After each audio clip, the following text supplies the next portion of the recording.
எண்ணமெல்லாம் சிறகடிக்கும், எண்களெல்லாம் வழி கொடுக்கும். எந்நாளும் ராஜமுகம், எளியோரின் ஏறுமுகம். எந்த நிலை வந்தாலும் வந்த நிலை மாறாத நமது Rajanilai. Rajanilai TV, channel of astrology.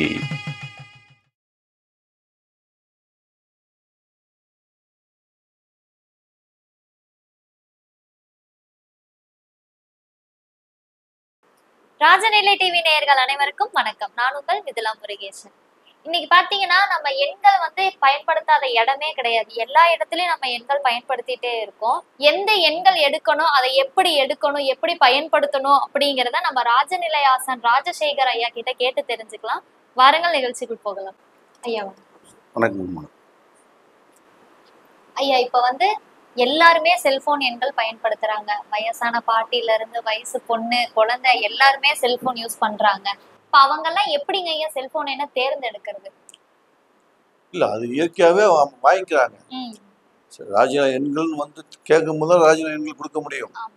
நமக்கு இயற்கையாகவே எண்கள் எடுத்துடுறாங்க. அந்த எண்களை மாற்றி அமைக்கும் போது தான் நம்ம ராஜினா எண்களை பற்றி அமைக்கிறோம். உதாரணத்துக்கு 63ல ஆரம்பிக்க ஒரு நம்பர்னு வச்சுக்கோங்க. அவருக்கு அது ஜியோவோ ஏதோ ஏர்டெல்லோ எல்லாரும் இருக்கு. 63ல ஆரம்பிக்குது. அந்த 63ல ஆரம்பிக்கும் போது அவரு காசு பணத்தை, ஏகப்பட்ட காசு பணத்தை எடுப்பார். 78ல ஆரம்பிக்கும், அதுவும் அப்படிதான். துன்பலை ரொம்ப தரும். சரியாமா?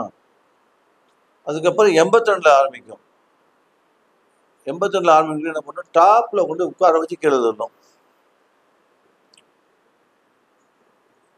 அதுக்கப்புறம் 75ல ஆரம்பிக்கும், கடன்காரனே மாறிடுவார். புரியுதாமா? ஒவ்வொரு எண்ணுக்கும் ஒவ்வொரு விதமான பலன்கள். சரிங்களா? ராஜநிலை எண்கள்ல ஒவ்வொரு எண்களுக்கும் ஒவ்வொரு பலன்கள் கொடுக்கும்.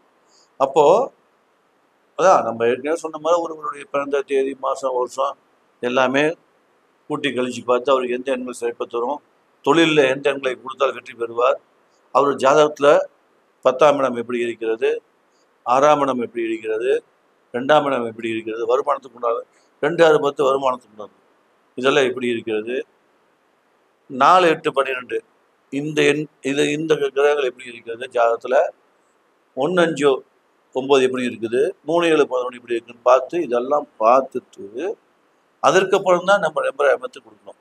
Main point. கூட நம்ம யோகிதானாலும் சேர்த்திக்கிறோம், அவயோகியும் சேர்த்திக்கிறோம்.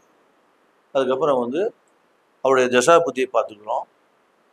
தசாபுத்தியை பார்த்துக்கிட்டு அவருடைய சூட்சமோ அந்தரம் எல்லாமே பார்த்துட்டு நம்பரை செலக்ட் பண்ணி கொடுக்கும்போது அவர் வெற்றி பெற்றார். அன்றைய காலகட்டங்களில் என்ன தசாபுத்தி நடக்குது, மெயின் பாயிண்ட் அது.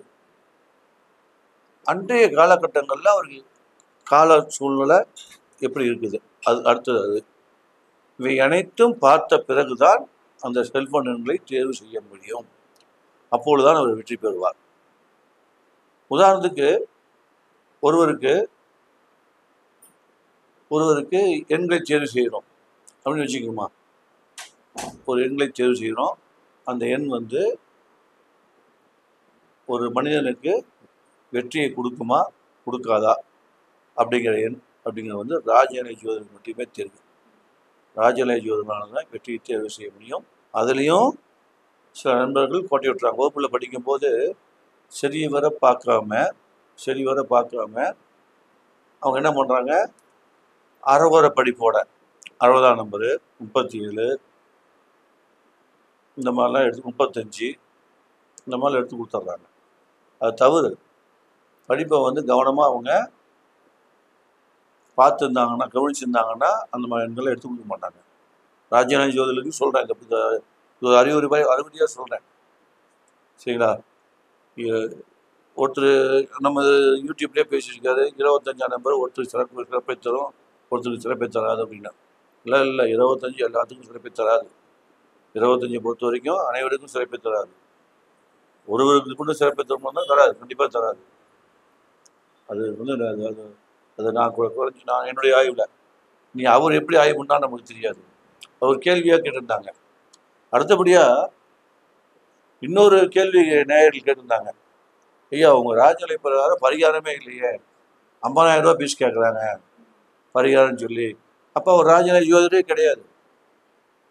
அப்போ அவர் ராஜநிலை ஜோதிடரே கிடையாது. ராஜநிலை ஜோதிடர் பரிகாரம்லாம் அம்மா கேட்கவே மாட்டாங்க. சரிங்களா?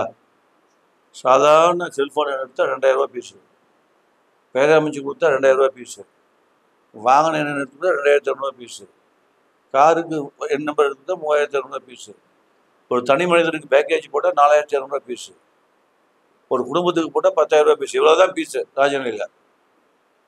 அம்மாலாம் கேட்டால் ஒரு ராஜநிலை ஜோதிடரே கிடையாது. அப்போ ஒரு பரிகாரங்கள் சொல்லும்போது தோல்வி. ராஜநிலை பெயர் சொல்லிட்டு பரிகாரம்னா ஒரு போலியான ஜோதிடர் அப்படின்னு வச்சுக்கலாம் நீங்கள். ஏன்னா ராஜநிலையில் பரிகாரம் கிடையாது. ராஜநிலையில் பரிகாரம் சொல்லி காசு கேட்டாங்கன்னா கண்டிப்பாக யாருமே நீங்கள் வந்து டைரெக்டாக என்னை கூட்டுவீங்க, அவங்க பேரை எனக்கு சொல்லலாம், அவங்க யாருன்னு சொல்லி சொன்னால் அவங்கள கட்டம் கட்டிடலாம். அது இந்த வாயிலாகவும் தெரிவிச்சுக்கிறேன் நேயர்களுக்கு. கண்டிப்பாக பரிகாரம் என்பது உங்களுடைய வாகன எண்களை மாற்றினால் பரிகாரம், அதுக்கு செலவாகும். சரிங்களா? உங்கள் வண்டி தான் மாற்றுறீங்க, நீங்கள் ஒன்றும் எனக்கு காசு தரல. உங்கள் செல்ஃபோன் எண்களை மாற்றினால் காசு, அது நீங்கள் உங்களுக்காக பண்ணுறோம். சரிங்களா? இது 2 தான் ராஜநிலையில் நடக்கக்கூடிய மாற்றங்கள். அதுக்கப்புறம் ராஜநிலை வீட்டோட அளவு அதெல்லாம் பண்ணால் அதுக்கு காசு கேட்பாங்க. ராஜநிலையில் வந்து கேட்டால் அவங்க உட்காந்து தங்கி இருந்து உங்களுடைய வாழ்க்கையை மாற்றம் இருந்தால் அதற்கு காசு கேட்பாங்க. அது வந்து அதுக்கு பரிகாரம் அல்லது ராஜநிலையை மாற்றி அமைக்கக்கூடிய இது. உங்கள் வீட்டிலே உட்காந்து ஆசாரியை கூட்டு வந்து உட்காந்து இப்படி அமைச்சு கொடுத்து அதை சரி பண்ணி விடுறதுக்கு அது காசு கேட்பாங்க. அது ஒன்று. சரிங்களா?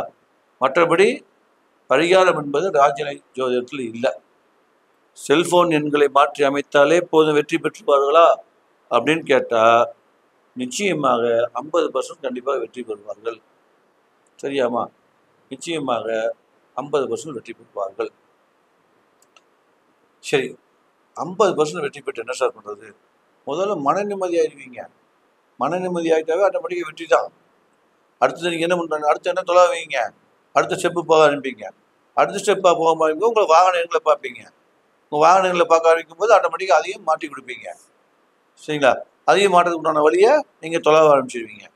அப்போ அதை மாற்றி கொடுத்தாலும் மீதி 25% வெற்றி. பெயர் மாற்றம் பண்ணால் அது ஒரு 5% வெற்றி. ஏடிஎம் பின் மாற்றம்னா அது ஒரு 5% வெற்றி. சரியாமா? படிப்படியாக தான் வெற்றி. அப்போ ஒருவர் அனைத்தும் வெற்றி பெற வேண்டும் என்றால் அவர் தனிப்பட்ட ஜாதகத்தை முழுமையாக ஆய்வு செய்து அவருக்கு அனைத்தும் தரப்பட்டால் கண்டிப்பாக வெற்றி பெறுவார். இது ராஜநிலையுடைய முதல் வெற்றிக்குண்டான அறிகுறி.